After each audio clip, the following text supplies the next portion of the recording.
In this unit, we're going to ask you to read a little bit of philosophy by Immanuel Kant. This is probably going to be the hardest reading you'll get in the entire course. He was a Prussian-German philosopher in the 18th century, born in 1724. He wrote really difficult text and prose, was not an ideal prose stylist by any means, but he was incredibly important and still is. Probably the third most important philosopher in the tradition after Plato and Aristotle. So we felt it's important to take a look at Kant, also because he has a lot to say about animals and about eating that has been influential in the tradition. So let me say something about Kant the man.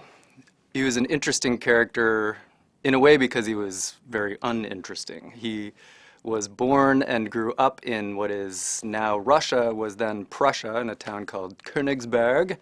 It's now called Kaliningrad. It was given to the Soviet Union after the Second World War and named after Mikhail Kalinin, who was one of Stalin's henchmen, I think.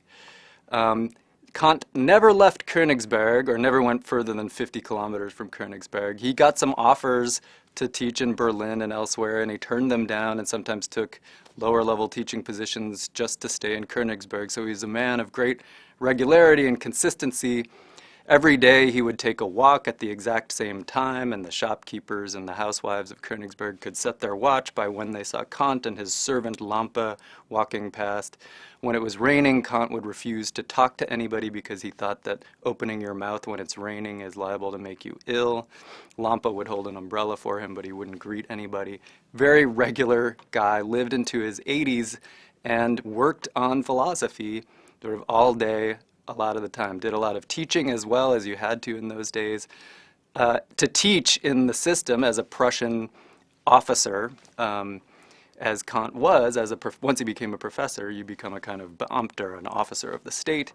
You would often teach in a sort of military-style dress, and so imagine a kind of 4'10" person, which is about what Kant was, in military-style dress up there lecturing, sometimes wearing the sword that comes with the military-style dress, which might have been 2.5 feet long. So he's up there, this very short guy with a very big sword and a very big book, The Critique of Pure Reason, and proclaiming to his students that they need to learn how to think for themselves.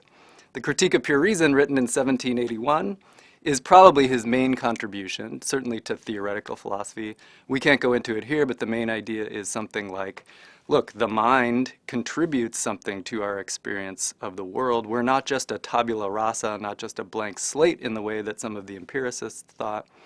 We're not able to generate all of these a priori conclusions and speculative metaphysics the way that the preceding rationalists thought, but rather it's kind of a transaction. The mind does bring something to the world, but it's also triggered by experience, and there's a process that goes on, kind of imposition of the mind on whatever the things in themselves are, that results in the empirical world as we experience it. So Kant deduces this through a series of incredibly complicated arguments that scholars still argue about all the time, and in a way is contributing to contemporary movements in linguistics and cognitive science and psychology that take seriously the thought that our minds contribute something really important to the way in which we perceive the world, reality.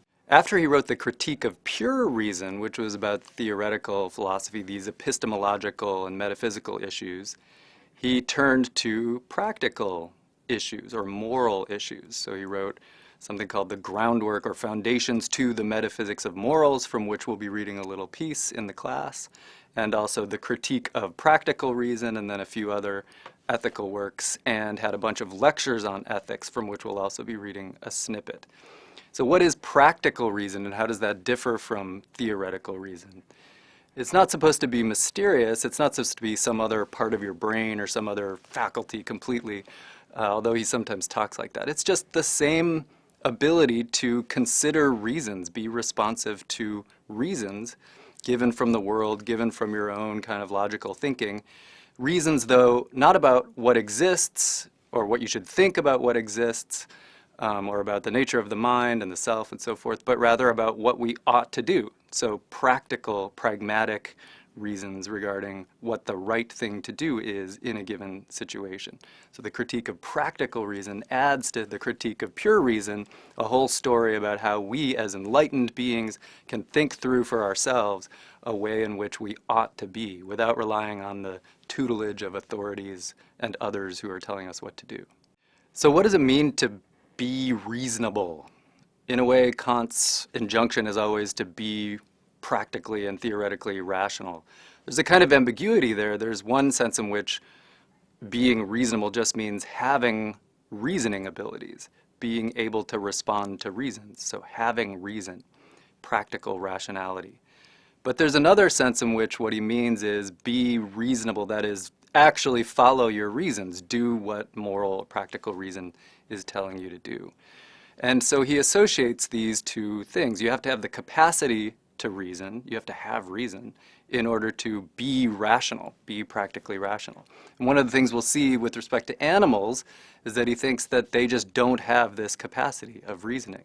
They have the ability to respond to desires, they have various inclinations, feelings, pains, and pleasures, but they don't have this self-conscious ability to look at considerations that count in favor of doing something or not doing something, and then side intentionally via the will with one of their options because it's the right thing to do.